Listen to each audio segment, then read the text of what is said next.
દેવભૂમિ દ્વારકાથી એક ચોંકાવનારા સમાચાર સામે આવ્યા છે, જેમાં ધારાસભ્ય પબુભા માણેક દ્વારા એક રેલીનું આયોજન કરવામાં આવે છે। રેલીમાં હોબાળો થાય છે અને બાદમાં એ હોબાળો એટલો વધી જાય છે કે પોલીસે 1-2 નહીં પરંતુ 4 થી 5 રાઉન્ડ ફાયરિંગ કરવું પડે છે।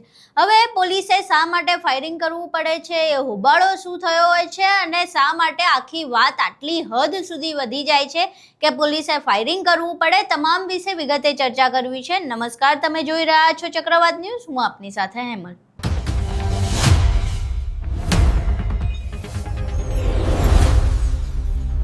પબુભા માણેક એ દેવભૂમિ દ્વારકાથી ધારાસભ્ય છે। તેમનું એક આગવું વર્ચસ્વ છે, તેમનો દ્વારકામાં સારો એવો દબદબો છે। હવે પબુભા માણેક દ્વારા મુળુ માણેકની પુણ્યતિથિએ એક રેલીનું આયોજન કરવામાં આવ્યું હતું। આ એક ધાર્મિક રેલી હતી। મુળુ માણેક એ પોતે એક બારવટિયા હતા અને પોતાની હિંમત અને શૌર્યના કારણે જાણીતા હતા।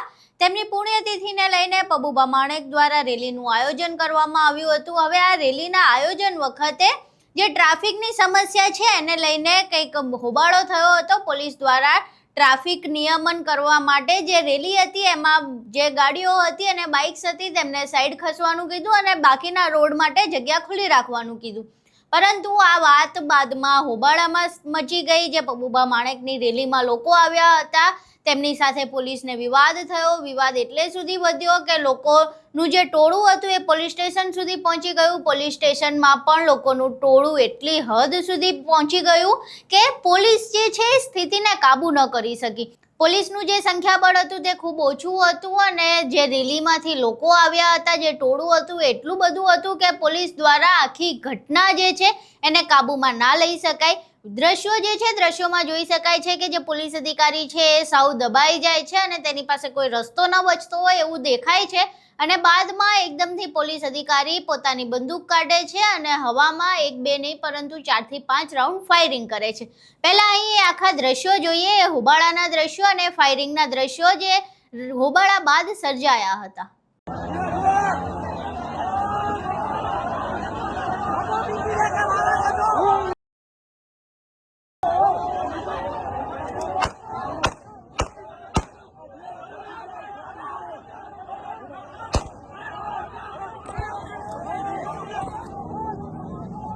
હવે અહીં તમે જોયું કે પોલીસે આખી સ્થિતિને કાબૂમાં લેવા માટે ફાયરિંગ કરવું પડ્યું, પરંતુ હવે આ ફાયરિંગ બાદથી અનેક ચર્ચાઓ તેજ થઈ છે કે આવડી નાની એવી બાબત જે હતી એને લઈને ટોળું આટલી મોટી સંખ્યામાં પોલીસ સ્ટેશન કેવી રીતે ધસી આવ્યું।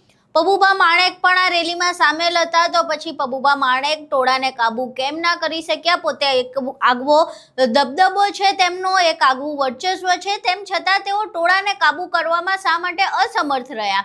બીજી બાજુ પોલીસ દ્વારા જે ફાયરિંગ કરવામાં આવ્યું છે તે પણ પ્રશ્નાર્થ ચિહ્ન હેઠળ છે કે પછી તમે લાઠીચાર્જ કેમ ન કર્યો અને શા માટે તમારે ફાયરિંગ કરવું પડ્યું?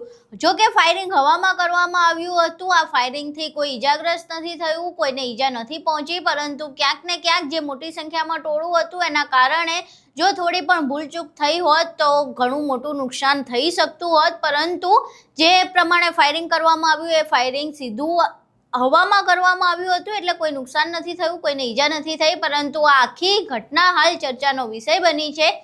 તમે આખો વિડીયો જોયો, આખી ઘટના જાણી તમને શું લાગે છે કે શા માટે આ જે આખી નાની એવી જે ટ્રાફિક નિયમનની વાત હતી એને લઈને આવડું મોટું ટોળું પોલીસ સ્ટેશન ધસી આવ્યું? શા માટે પોલીસની ખાલી ટ્રાફિક નિયમનને લઈને કરવામાં આવેલી સલાહને લોકોએ આટલું બધું મન ઉપર લઈ લીધું અને લોકો ઉશ્કેરાઈ ગયા? અને શા માટે પબુભા માણેક પણ ટોળાને સાચવી ન શક્યા? શા માટે ટોળાને કંટ્રોલ ન કરી શક્યા? આખી ઘટના વિશે તમારું શું માનવું છે? પોલીસ દ્વારા જે ફાયરિંગ કરવામાં આવ્યું તેના વિશે તમારું શું માનવું છે?